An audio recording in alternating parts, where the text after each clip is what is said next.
വലിയൊരു പർപ്പസാരി ആട്, കൊമ്പില്ലാത്ത പർപ്പസാരി എന്നിട്ട് പെട്ട വലിയൊരാട്, കൊമ്പില്ലാത്ത ആടാണ്. രണ്ടാമത്തെ പ്രസവമാണ്. നല്ല പാലുള്ള നല്ല സൂപ്പർ ആട് കേട്ടോ. അവിടെ നിന്നാ ഉണ്ടോ, നല്ല അകിടും കാമ്പൊക്കെ നല്ല ക്ലിയറുള്ള നല്ല സൂപ്പർ ആട്. നല്ല പാലാണ്, 2 ലിറ്ററിൻ്റെ മേലെ പാലുണ്ടാവും കുട്ടികൾ കുടിക്കാൻ. നല്ല സൂപ്പർ ആട് കേട്ടോ, കാമ്പൊക്കെ ക്ലിയറാണ്. നല്ല തീറ്റയും കൂടെയൊക്കെ ഉള്ള വലിയൊരാട്. കൊമ്പില്ലാത്ത ആടിന് കൊമ്പില്ലാത്ത ആടാണ്. നല്ല മീനുള്ള വലിയൊരാട് പർപ്പസാരി. ആ ആടിൻ്റെ നല്ല 2 സൂപ്പർ ഒരു പെടക്കുട്ടി ഒരു മുട്ടൻ കുട്ടിയിട്ടാ. പർപ്പസാരി ആടിൻ്റെ നല്ല പാലുള്ള ആടാണ്. ആടിൻ്റെ ഒരു പർപ്പസാരിൻ്റെ അതേപോലത്തെ ആടിൻ്റെ അതേപോലെ തന്നെ ഒരു പെടക്കുട്ടിയും. കുട്ടിക്ക് കൊമ്പില്ല, കൊറ്റൻകുട്ടിക്ക് കൊമ്പുണ്ട്, പെടക്കുട്ടിക്ക് കൊമ്പില്ല കേട്ടോ.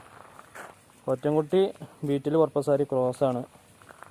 നല്ല 2 കുട്ടികളും ആടും. 3 കുട്ടികളേനു, ഒരു കുട്ടീനെ പിരിച്ചു കൊടുത്തതാണ്. 2 മുട്ടൻ കുട്ടികളും ഒരു പെടക്കുട്ടിയായിരുന്നു. ഈ ആടും കുട്ടികളും വളർത്താൻ ഉദ്ദേശിക്കുന്ന വേണ്ടി വിളിച്ചോളി. നല്ല തീറ്റയും കൂടിയൊക്കെ ഉള്ള ആടും കുട്ടികളാണ്. വളർത്തുന്നവർക്ക് പറ്റിയ ആടും കുട്ടികളും. നല്ല പാലും ഉണ്ട് ആടിന്. പാലിൻ്റെ ആവശ്യക്കാർക്കും ആട് നടക്കും. ആടും കുട്ടികളും കൂടെ കൊടുക്കുകയുള്ളൂ കേട്ടോ.